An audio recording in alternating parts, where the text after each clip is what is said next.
Hey, what's up, guys? I'm gonna go over right quick what's a bullish PO3 in this video. So this is one of the trades that happened on Friday, and we were actually able to catch it during live session. And I also called it out for the whole entire team and what levels I was looking for exactly.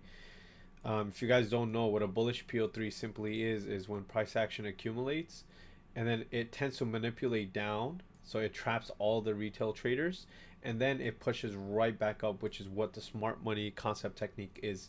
So you want to be able to cash this move, right, rather than getting trapped right here. You don't want to be this guy, right? Getting trapped here is the last thing because you're going to get stopped out immediately. So simply again, what it is accumulates, manipulates down, and then pushes right back up. The entries are found at the bottom, right, with the inverse fair value gap, or you're looking for a bullish CISD. Those are the two confluences: a bearish fair value gap to get inversed, or a bullish CISD. So I'm gonna show you guys right here. We're gonna see price action accumulate, right? So the level of liquidity that market might potentially hunt is the nearest one, which is right here, right? This is the nearest liquidity where market could potentially take. So let's just see price action accumulate, which is doing right here. Perfect, right? You guys could clearly see price action just accumulated in this range, right? We have price action that accumulated in this range, right? And we took the nearest liquidity, right? It's the wicks are the liquidity. We swept that. Perfect. That's accumulation. This is manipulation leg. Now let's see, do we have an inverse fair value gap that we could potentially use, or like a bearish fair value gap that we'll use to see if price action disrespects? So this is the first bearish fair value gap that's there. That's a possible entry right above here, right above here. We're going to look for an entry, and we want to see maybe if we could get a potential bullish CISD. If we don't, that's also fine. We could take it based off here, because the other confluence we have is that we swiped internal liquidity. So clearly we don't have no bullish CISD. However, you could also use this gap right here, right? But I want to use this one just to be an extra confidence, to be safe.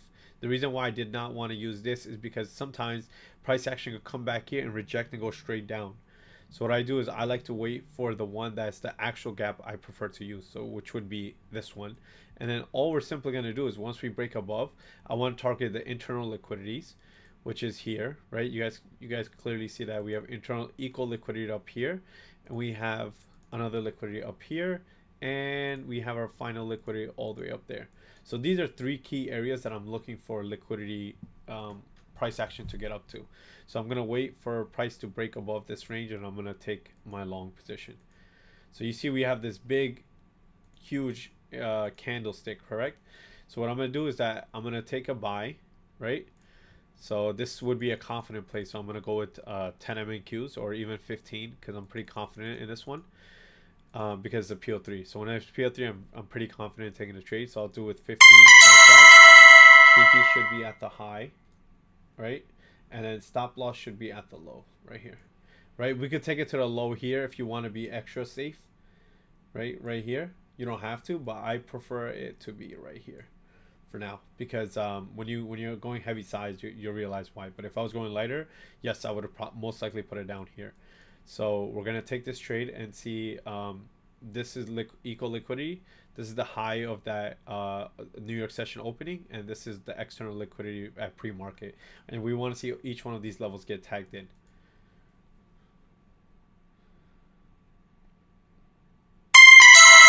that's it.